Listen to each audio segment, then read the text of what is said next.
Welcome back to Central News. The coveted frequency 89.0 has been sought after by 6 different Hamilton groups, and the successful applicant was announced a couple of weeks ago. Central News reporter Amanda Harper caught up with Phil from the community radio about what this means for the station.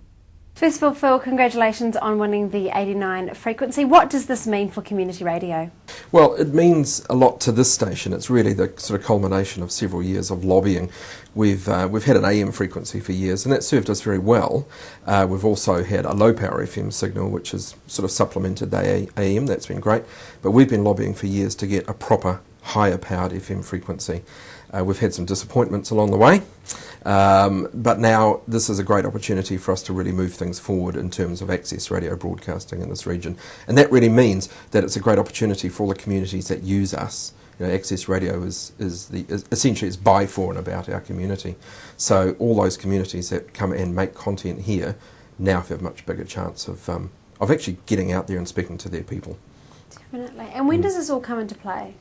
The allocation will take a while. There's some negotiation to happen, and we need to launch a concerted fundraising effort to make it happen. There's some pretty big investment needed. So we're aiming for probably mid-2012. Fingers crossed, 1 July, we'll be launching 89 FM. Yeah. And what are you hoping to see in the future in terms of the growth of community radio? Well, again, it's about better engagement for those people that are using us. Each of the communities, each of the community sector organisations that use us, better reaching their goals, better kind of meeting the aspirations that they have in using community access broadcasting. And why do you think community radio deserved to have the 89.0 frequency? Well, the 89 frequency has a very interesting history. For years it was a student radio frequency and was used as such by Contact FM. Then for several years it was used by other operators not really meeting that student mandate at all. When that licence expired in April of this year, those conditions and those criteria were wiped. It became a fresh frequency, and the Ministry for Culture and Heritage and some other parties consulted. They came up with new allocation criteria, and those allocation criteria put the frequency or the new licence on offer squarely into community sector. It remained a non-commercial radio frequency, but very much had as a priority community engagement and representation of diversity of the community, which pretty much put it squarely into what access radio is about. They also looked at sort of stability of governance and issues like that, but really for us it was about us, as they must have agreed, being the best match for the new criteria. So it's moved away from student, but it's still very much community, still very much run by the people. So absolutely, absolutely. It is a non-commercial radio frequency that cannot be absorbed into the big commercial radio area. It is solely reserved for non-commercial community sector broadcasting.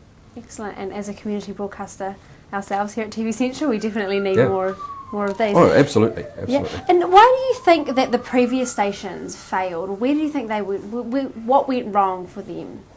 Well, Contact FM, they held the frequency. I mean, that's where I started broadcasting back in the 80s.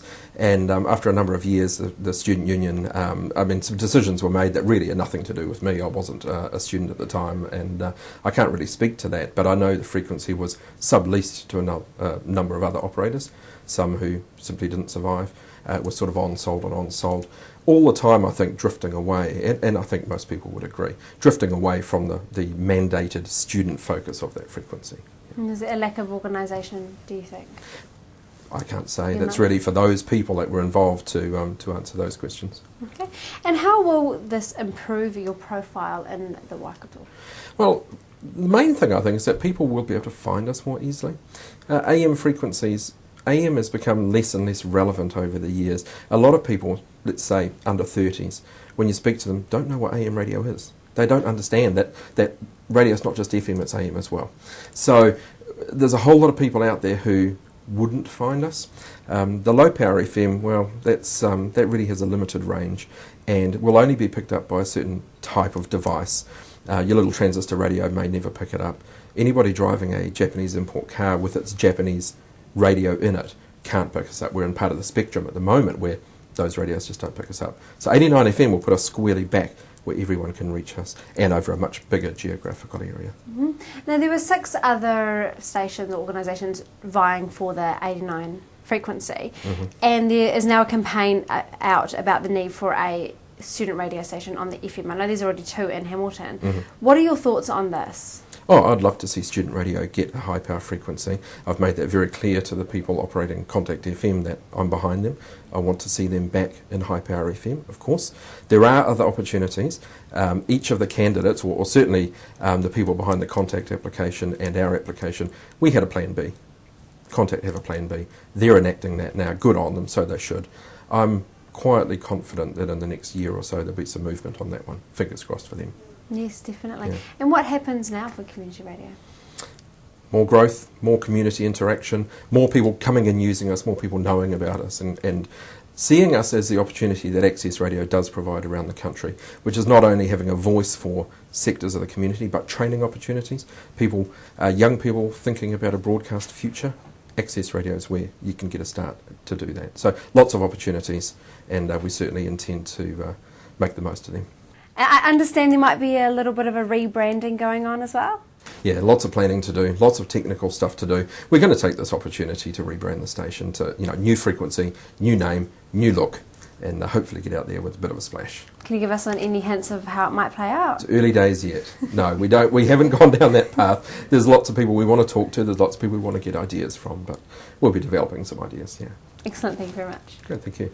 Congratulations to Community Radio Hamilton. Well, that's it for today. Central News is now online and we really want viewers to be involved. So like us on Facebook and follow us on Twitter, leave us a comment, or if you would prefer, email us via the website or direct. Thanks for joining us today. I'll be back tomorrow with more guests from in and around the region. I'm Katrina McKinley. Have a good evening.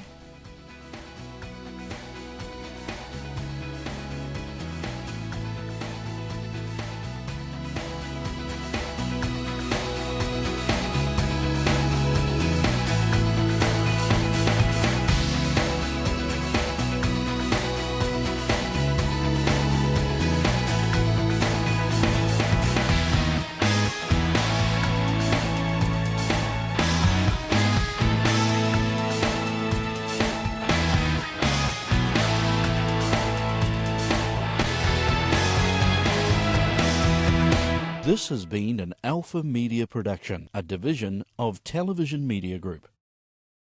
Supporting local content so you can see more of New Zealand.